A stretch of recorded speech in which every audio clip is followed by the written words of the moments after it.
लंबे समय बाद भारत में एक संत के पीछे लाखों लोग चलते नजर आ रहे हैं। हम बात कर रहे हैं बागेश्वर धाम पीठाधीश्वर पंडित धीरेन्द्र कृष्ण शास्त्री की हिंदू सनातन एकता यात्रा की।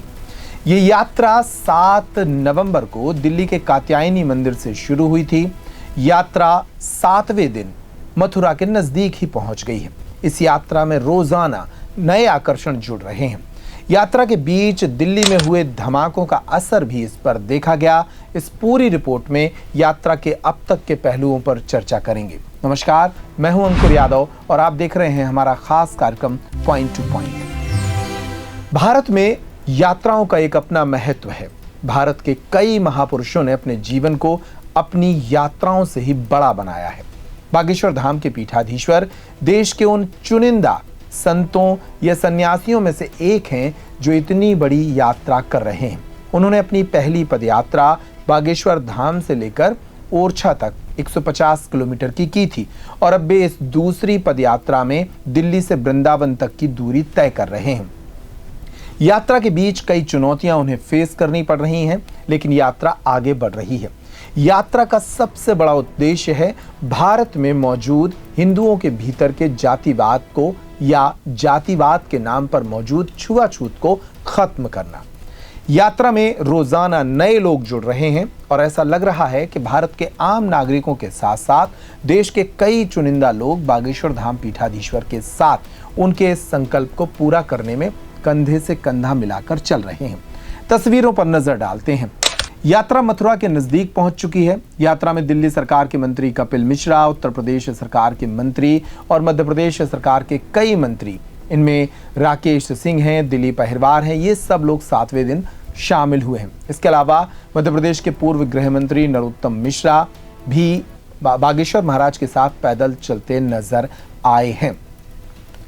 यात्रा के बीच एक गांव पड़ा जिसे खड़क गांव के नाम से जानते हैं। वहां वाल्मीकि समाज के लोगों ने बागेश्वर महाराज के साथ भोजन किया। इस दौरान बागेश्वर महाराज ने ढोल बजाकर उनका अभिनंदन भी किया। सोचिए, वाल्मीकि समाज, वो समाज जिसे सबसे ज्यादा छुआछूत इस देश में झेलना पड़ा है, उनके साथ बागेश्वर धाम के पीठाधीश्वर बैठकर भोजन कर रहे हैं। संदेश देने की कोशिश है कि हिंदुओं में कोई ऊंचा और नीचा नहीं है। स्थानीय युवा और विकास परिषद के कई लोग यहां मौजूद रहे। ढोल नगाड़ों से बागेश्वर धाम पीठाधीश्वर का स्वागत हुआ। महाराज ने पहले ट्रॉली को एक धक्का लगाया, फिर स्वयं ढोल थामा और उत्साह भी बढ़ाया। सभी को साथ बैठाकर भोजन कर समरसता का संदेश दिया। उन्होंने कहा कि जात पात की कोई खाई नहीं रहनी चाहिए। हम सब सनातनी हैं और सब भाई हैं। ये दृश्य सामाजिक एकता का प्रतीक बन गया। वहीं बंजारी कस्बे में पदयात्रा के बीच बागेश्वर महाराज ने छोटे बच्चों को संबोधित किया और हिंदू राष्ट्र की आवश्यकता बताई। उन्होंने कहा कि हम हिंदू हैं और देश में हमारी संख्या 100 करोड़ से अधिक है। अपनी संस्कृति, परंपरा और सुरक्षा के लिए हिंदू राष्ट्र बनाना आवश्यक है। दिल्ली में हाल ही में हुए बम विस्फोट से इस पूरी यात्रा पर भी असर पड़ा है। इसी का जिक्र करते हुए बागेश्वर धाम के पीठाधीश्वर ने कहा कि आतंकवाद का कोई धर्म नहीं होता, लेकिन ऐसी घटनाएं ना हो, इसलिए भारत को हिंदू राष्ट्र बनना चाहिए। अंत में बच्चों को बताया कि देश के 2 असली हीरो हैं, सीमा पर खड़ा जवान और खेत में खड़ा किसान। बागेश्वर धाम के पीठाधीश्वर को इस दौरान कुछ मुस्लिम युवक भी मिल गए। वे उनका स्वागत करने फूल मालाएं लेकर उनके पास पहुंचे थे। यहां मुस्लिमों को देखकर बागेश्वर महाराज ने उनको रोक लिया और उन्हें ये नसीहत भी दी। सलमान साहिल, एक बात हम कहना चाह रहे हैं, देश बचेगा तो संविधान बचेगा। आप अपने बच्चों को अपनी संस्कृति में एक बात जरूर पढ़ाओ, देश महत्वपूर्ण है। जो कल हुआ दिल्ली में परसों, बहुत बुरा हुआ, बहुत गंदा हुआ। तो हमें आप अपनी मजहब के युवान बच्चों को समझाओ, ये देश सबका है। हम अब्दुल कलाम को भी सलूट करते हैं और रहीम रसखान के भी दोहे गाते हैं। तो आप ये अपनी पूरी मुसलमान परंपरा में समझाओ, युवान बच्चों को समझाओ। वीडियो डाल के शिक्षा नीति में, मदरसे में इरशाद भाई इस पे काम करो, क्योंकि देश में यदि दंगा होगा तो आपके लिए और देश के लिए घातक, पूरी कौम पर प्रश्न चिन्ह उठता है, आपकी पूरी कौम को गलत दृष्टि से देखा जाता है। आप शिक्षा नीति पर, मदरसे की शिक्षा नीति पर अपने जो भी आपके गुरु होते हैं मौलवी, उनको समझाओ। कल मस्जिदों में वहाँ पर पुलिस प्रशासन छानबीन कर रही, फरीदाबाद में मस्जिदों में छानबीन कर रही। देखिए, हम ये जो यात्रा कर रहे हैं सनातनियों की एकता के लिए कर रहे हैं, ताकि देश बचे और संविधान बचे।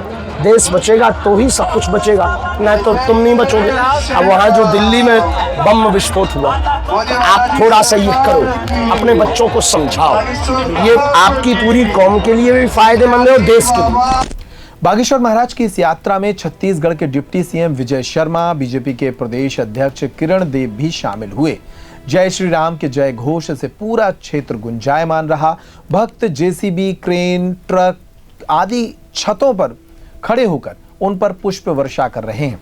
यह अभूतपूर्व दृश्य देख डिप्टी सीएम और प्रदेश अध्यक्ष खुद को रोक नहीं पाए। उन्होंने भी जेब से मोबाइल निकालकर वीडियो बनाना शुरू कर दिया। सोशल मीडिया पर उनका ये वीडियो वायरल हो गया। वीडियो में महाराज भक्तों से वार्ता करते हुए उनका अभिवादन कर रहे हैं, जबकि दोनों बड़े नेता डिप्टी सीएम और प्रदेश अध्यक्ष इस वीडियो को कैप्चर कर रहे हैं। यात्रा में बीती रात देश के जाने माने कवि कुमार विश्वास भी मौजूद रहे। उन्होंने भी अपने उद्बोधन में बागेश्वर धाम पीठाधीश्वर के संकल्पों का समर्थन करने की बात कही। इस दौरान राजनीति, आतंकवाद, पाकिस्तान और हिंदू एकता पर खूब चर्चा हुई। मित्रों, जब इस यात्रा की संकल्पना बंधी तो हम लोगों के परिवार में विचार हुआ कि एक अकेले व्यक्ति को हजारों लाखों की भीड़ में आगे चलने के लिए कैसे छोड़ा जाए और उसको कैसे प्रारंभ किया जाए। और उसकी प्रेरणा जगी कि 5 तारीख को हम दोनों भाई यमुनोत्री गए, मां यमुना के निर्मल जल को देखा और आशीर्वाद लिया। इस यात्रा का संकल्प भारत को एक करना है, भारत की एकात्मकता के यज्ञ को संपूर्ण करना है। बागेश्वर धाम पीठाधीश्वर की यह यात्रा 16 नवंबर को वृंदावन में बांके बिहारी के दर्शन के साथ संपन्न होगी। लेकिन उनकी ये यात्रा सिर्फ विराम कर रही है। उन्होंने पहले ही इशारा कर दिया है कि ऐसी यात्राएं वे देश के हर कोने में करेंगे और लोगों को उम्मीद है कि 16 नवंबर को वे अपनी अगली यात्रा के ऐलान का फैसला भी ले सकते हैं। ये यात्रा कहां से कहां तक होगी, ये आने वाले वक्त में देखने वाली बात होगी। लेकिन हम आपको इस पॉइंट टू पॉइंट में कुछ तस्वीरों के साथ छोड़कर जा रहे हैं। इन तस्वीरों को देखिए, किस तरह देश का एक बड़ा वर्ग एक 29 साल के संत के पीछे सड़क पर उतर गया है और उनके संकल्पों का साथ दे रहा है। उनकी इस यात्रा पर आपका क्या कहना है, हमें कमेंट बॉक्स में जरूर बताइएगा। नमस्कार। छतरपुर का रावत स्टोर इस वैवाहिक सीजन पर लेकर आया है ऑफर्स की भरमार। ब्रांडेड बर्तनों के साथ साथ ढेर सारे उपहार। अमेरिकन टूरिस्टर, सफारी, वीआईपी जैसी ब्रांडेड कंपनियों के बैग्स पर पाएं 50 से 80% तक का डिस्काउंट। 3 पीस का ट्रॉली बैग सिर्फ 5,500 रुपए में। 101 पीस से लेकर 151 पीस तक के दुल्हन किचन सेट की विशाल रेंज ऑफर्स रेट पर उपलब्ध है। शादी विवाह के लिए स्टील, पीतल, तांबे और कांसे के बर्तनों की विशाल रेंज आकर्षक दामों पर उपलब्ध है। शादी विवाह में दिए जाने वाले गिफ्ट आइटम का अनूठा संग्रह। इसके साथ ही मिट्टी के बर्तन, ग्लासवेयर आइटम, क्रॉकरी और प्लास्टिक आइटम की आकर्षक रेंज हार्डवेयर और होम अप्लायंसेस पर भी उपलब्ध है। तो रावत स्टोर्स पर आइए और पाइए शादी की खरीदारी का किफायती मौका। फ्री होम डिलीवरी भी उपलब्ध है। अधिक जानकारी के लिए हमें व्हाट्सएप कॉल या इंस्टाग्राम पर फॉलो कर सकते हैं। हमारा पता है रावत स्टोर्स, चौक बाजार, पुराना उपभोक्ता भंडार, छतरपुर।